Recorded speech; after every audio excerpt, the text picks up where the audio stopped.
The purpose of this video is to show that our two lovely auctioneers, David and Geoff, actually have clothes on below their waists. Yeah, that's really kind. Yeah, no, in all seriousness, we thought we'd have a little bit of a chat in advance of the sale to David and Geoff, who are going to be taking us right the way through all the lots, the automobilia, the number plates, the cars, the motorbikes, the non-runners, whatever else you put in front of them, they will auction it. That's why we've given Geoff the microphone, because they're used to holding a microphone, and there's no hammers involved right now, is there, gents? Not at the moment. Not at the moment. Are you feeling like you've got a spare hand somewhere? Well, Geoff prefers spanners, really, but I quite like a hammer myself. What you can't see just off camera is Guy is just gesturing with it. Yeah, come on in. Yeah. Plank and hammer. There you go. We feel far more at home. They feel more comfortable now. I'll hold it, Geoff, and you hit it. Right, I'm going to hold the microphone because they clearly can't remember how to hold a microphone either. Right, I think it's important with Anglia Car Auctions, as I've learned more about you guys over the last, look at you all stood to attention over the last couple of years, is that I knew nothing, and I've said this a couple of times, I knew nothing about car auctions before I came here. I'd sort of just seen them and never really attended them. You're both enthusiasts. You've both been auctioneers for a very long time. I think it's not just something that you can do as a job. You have to be interested in it, don't you? You need Geoff? To be. You need to have some interest in what you're selling. It does help. And I would validate that with the fact that every time I turn up here, we spend probably the very first hour that I'm here talking about what cars we bought, what cars we want to sell, what cars are here that we want to buy, bits and pieces, what's in the barn. David, how many auctions do you think you've personally sort of banged the hammer on? Oh, crikey. 1,000. Easy 1,000 plus. So not always classic car related. Antiques, and I know the guys in the office will love it. Turkey sales, so we've done livestock sales and things. I know they'll love it, and I'll appreciate that in the office for you guys at home, and they're chuckling behind the cameras. But I've spent a lot of time in antiques, classic cars. I've been very fortunate in my career. I've done auctioneering since I was 18, and I absolutely love it. But you are a car guy as well, aren't you? Oh, without a shadow of a doubt. Owned cars, got cars. As you know, with Guy, with Geoff. What did we talk about? We were talking about track days earlier, weren't we? Certainly were, yeah, track days, classic cars, modern cars even, which is, I've probably sold more modern cars than I have classics, in all fairness, because I do auctioneer in our modern sale, which is held on Wednesday evenings, when things get to some sort of normality after our rather hectic classic time, but it's still great fun, and we sell them. So tell us the difference between then, you've got a 3-year-old Nissan coming through the block, which would be in 20 years time, I don't know why I'm holding this up to my own face, I've got a microphone on, I'm that dazzled by the skill set in front of me. You've got a 3-year-old Nissan in front of you, 20 years time you might see it come through the classic sale, I'm sure we'll all still be here. But what's the difference in motion in front of you when you're looking down on those classic cars? Does it evoke sort of thoughts of you? Look, Geoff, I mean, with the greatest respect, you've been in the trade a little while. It's exactly, I mean, most of the classic cars I've sold as modern cars. Even the Model T. Yeah, but no, no. What you can't hear in the background is Guy, who's being very off-putting by saying there's a Model T Ford in the background, and referencing the fact that maybe Geoff might have sold one new.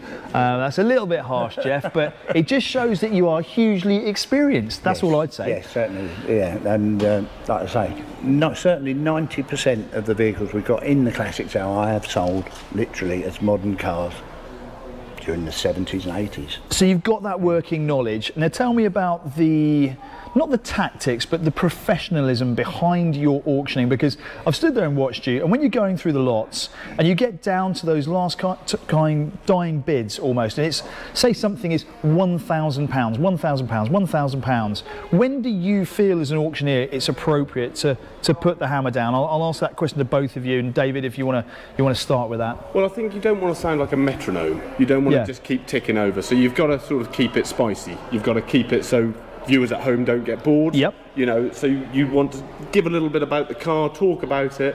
With the icons online, you can see it flashing at you. So if it's flashing at you, if you guys are hovering at home, you can suddenly see that there's a bid potentially pending. Okay. But if that doesn't come and you've given enough warning, then that's your time to get the gavel down. But otherwise, it's just a bit like everything in life. You feel it. You feel if the car is there, if it's got a little bit more to go. And sometimes, you know, it ends quicker than others. And sometimes, as you've seen online at home with various cars, it stops and then it goes again. And yes, I mean, I'd say there's been numerous instances over the last couple of years where I've seen both of you, and you're sort of like, what are they waiting for now? And I don't ever sort of think that out loud, but it's just like, they know something I don't, and sure enough, another bid will come in, because you've got the screens in front of you, you've got the room in front of you. There's a lot going on, isn't there, Geoff? That's exactly right, yeah. And you know, we're not dealing with the trade a lot of the time with the classic scene.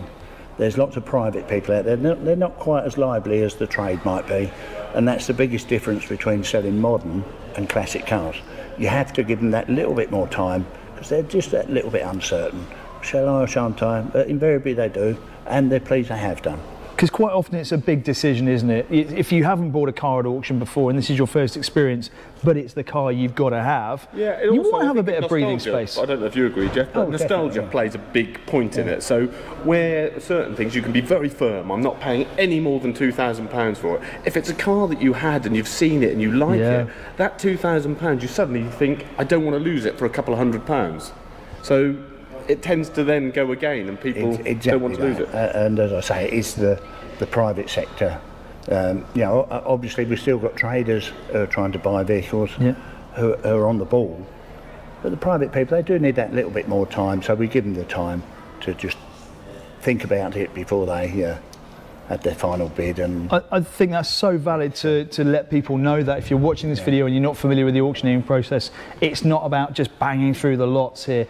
People are investing in emotional responses here, because like you guys have said, it could be a childhood car, it could be something your father had, all sorts of stuff. So you're basically curating that for the seller and for the person that's going to be buying it as well. So no pressure, gentlemen, but we've got a big weekend ahead of us. We do our best for you guys sitting at home, vendors and buyers. Obviously we're stuck in the middle, but obviously if it's been a family car and you're selling it either on behalf of a loved one or lost one, we obviously want to feel that we've done the best we possibly can for you. So we want to get the maximum price, and we very much work on behalf of the vendors and the buyers. You know, we try and make it fair for everybody, and I think that's the key, isn't it? That is the key. That's exactly right. And I think can't elaborate on now we've got all the decent information out of the way. What's your favourite lot you've ever sold, vehicle-wise? Any ideas? I've really put you on the spot there. I didn't pre them Bryn with this. I've got to say mine's easy. I think mine would be, I can't recall if I sold it or if previous auctioneer Jim sold it and I was standing beside him, but we were certainly sharing the auction together. But it would be the Aston Martin DB5 that we sold, that I believe made 555,000, and it was, the room just, you could hear a penny drop. It just went silent. Really? Yeah, it went silent. It wasn't. Normally you're used to a buzz of a room when it goes, but suddenly you get up to that level and it just, the tempo just dropped. Were people in the room that were bidding? Oh God, yeah. Were they on the phone? Pre-lockdown, in the room. The internet wouldn't see it. It wasn't interneted at the time, I don't think, was it? It was all in the room, so there was probably 2,000 people in the room, and it just dropped silent. And where were the bidders? Were they in the room? They were all in the room. 2,000 people at least in the room. No, but the people actually people were bidding. Yeah, we were a live auction. Oh wow! So somebody in that room who'd just been stood next to somebody else, suddenly stuck their hand up and went, "Yeah, I've got £500,000 I'm about to drop on an Aston Martin." I'm sure there's people watching that can remember the exact moment, and it just went like a pond, like a mill pond. And then a massive cheer when the hammer went down. When the hammer went down. Yeah, that was by far my favourite. Well, I can tell the way you instantly recalled it, and that's given Geoff a man of experience. And in fact, they're all my favourites. Oh, Geoff, I'm not going to let you get away with that. Come on. If ever I've heard one, Geoff. I've got to say that because they are. They really are. I suppose, in all honesty then, that just means you just enjoy the process. You love being up there with a gavel in hand, just watching, because as you said earlier on, you've sold and driven a lot of these cars back in the day. Owned most of them, not these actual cars, but everyone's very like them. I've definitely owned the majority of what was selling. So it's like a little postcard coming through, a little reminder each time. Yes, amazing.